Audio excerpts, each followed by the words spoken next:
In this video, we're going to talk about Euclid's Book 1, Proposition 7. And the first thing he wants us to do is draw a line between point A and point B. And then he wants us to draw two more lines, one AC, the other one AD. And AC must be equal in length to AD. Then he wants us to draw two more lines, BC and BD. And then you're supposed to make sure the BC is equal in length to BD. And when you do, you're supposed to draw one more line between C and D. Alright? And when you do, you're going to form two isosceles triangles. Triangle ADC and BCD. Now these two triangles in themselves are not equal in size. That's okay. For what we're trying to do here, they don't have to be. But because they're isosceles triangles, that means that AC is equal in length to AD. Likewise, BC is equal in length to BD. Alright, because of this, and because of Proposition 1.5, which I talked about in a previous video, then you have two angles here. ACD and angle ADC, and they are equal in size. Alright, now here comes a chart. Hang on just a second here. We're now establishing the angle ADC is equal to angle ACD. Now, we're also going to show you right over here, we're going to turn this diagram around. The angle DCB is a part of DCA. So actually you're going to say that angle DCB, which is right here, this little right here, is because it's part of DCA, it's going to be smaller than DCA. It's also going to be smaller than CDA. Okay? So this little angle here is going to be smaller than this one or this one.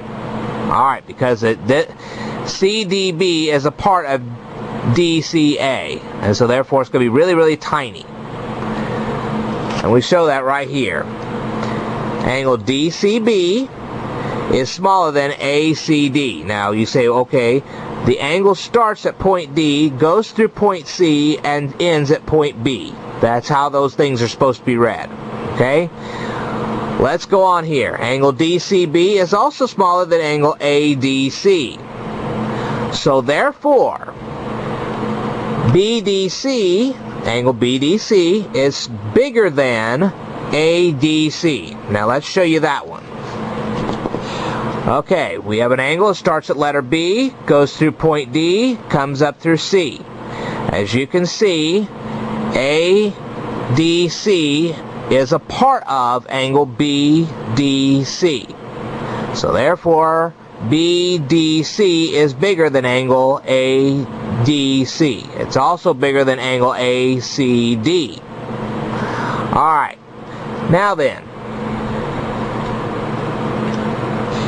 since we said that angle BDC is bigger than angle ADC, and we also said that DCB is smaller than angle ADC, then we can actually say that angle BDC is bigger than angle DCB. And there comes the problem. You see this right here, BDC? There it is, BDC. You see how it has DCB? DCB. Okay. Now, let's take a look at our other isosceles triangle. We got a triangle BC and D. And because that BC is equal to BD, then we're going to start trying to say that angle BCD is equal in size to BDC.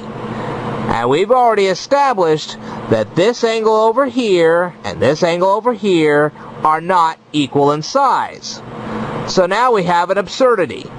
So therefore, if you have two lines AC and AD, and lines BC and BD, and they meet at two different points, one of these lines or more are not going to be the same size. It's that simple. Alright, and that concludes Proposition 1.7. Hopefully you weren't too badly confused. I will tell you more in a future video, so stay tuned.